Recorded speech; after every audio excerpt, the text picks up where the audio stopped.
आबा आबा तुम्ही काय वाढवले? बट्ट्या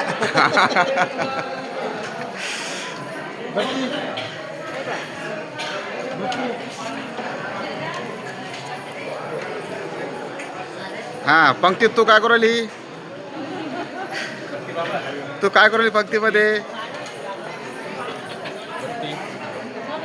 पाहू ना तुमच्याजवळ काय आहे? हा घ्यायची तुम्हाला नका आता. साडू ओ साडू तुमच्याजवळ काय आहे? नारायण देवा तुमच्याजवळ काय आहे? हा हा महिला मंडळ आनंदवाडीवरचे महिला मंडळ तुम्ही काय वाढवले? तुमच्याजवळ काय आहे? हां तुमच्याजवळ काय आहे? तुमच्याजवळ काय आहे? तुम्ही काय वाढत आहात?